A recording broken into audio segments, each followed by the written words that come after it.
வணக்கம் நண்பர்களே. வரலாறு அப்படின்ற சொல்லுக்கான வரலாறை பற்றி தான் நாம் இப்போ பார்க்க போகிறோம். வரலாறு அப்படின்ற சொல்லுக்கு ஏன் அந்த பெயர் வந்தது அப்படின்னு தான் நாம் இப்போ பார்க்க போகிறோம். இந்த வரலாறு அப்படின்ற சொல்லை நாம் பிரித்தோம் அப்படின்னா வரல் கூட்டல் ஆறு வரலாறு.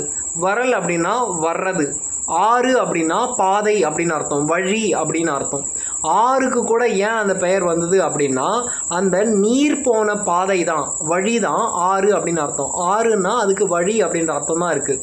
ஸோ நாம் வந்த வழி தான் வரல் கூட்டல் ஆறு. வரல் அப்படின்னா வர்றது, ஆறு அப்படின்னா வழி. நாம் வந்த வழியை நாம் படிக்கிறது தான் வரலாறு. ஓகேங்களா? இப்போது இந்த வரலாறுக்கு தெலுங்கில் என்ன பெயர் அப்படின்னு பார்க்கலாம். தெலுங்கில் இதுக்கு சரித்ரா அப்படின்ற பெயர் இருக்குது. நமக்கு கூட தமிழில் இதை சரித்திரம் அப்படின்னு சொல்லுவோம். தெலுங்கில் இருக்கிற இந்த சரித்ரா அப்படின்ற வேர்டும் தமிழில் இருக்கிற இந்த சரித்திரம் அப்படின்ற வேர்டும் தமிழோ தெலுங்கோ கிடையாது, அது சான்ஸ்கிரிட் வேர்டு. சான்ஸ்கிரிட்லேருந்து தமிழுக்கும் தெலுங்குக்கும் வந்த வேர்டு தான் இந்த சரித்ரா, சரித்திரம் அப்படின்றது. தமிழில் அதுக்கான பியூர் வேர்டு என்னன்னு கேட்டிங்கன்னா வரலாறு தான். வரல் கூட்டல் ஆறு வரலாறு, வந்த வழி.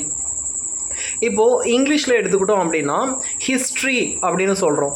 இதுக்கு ஏன் ஹிஸ்ட்ரி அப்படின்னு பேர் வந்தது அப்படின்னு கேட்டிங்கன்னா ஃப்ரெஞ்சு லாங்குவேஜ்லேயும் லாட்டின் லாங்குவேஜ்லேயும் ஹிஸ்டாரிக்கா அப்படின்னா என்ன அர்த்தம்னா ரிசர்ச் பண்ணுறது அப்படின்னு அர்த்தம். ரிசர்ச் பண்ணுறதுனால அதுக்கு அவங்க ஹிஸ்ட்ரின்னு பேர் வச்சுருக்காங்க. நாம் ஏன் அதுக்கு வரலாறுன்னு பேர் வச்சோம்னா நாம் வந்த வழியை நாமளே திரும்பி பார்க்குறதுனால நாம் அதுக்கு வரலாறு அப்படின்னு பெயர் வச்சுருக்கோம்.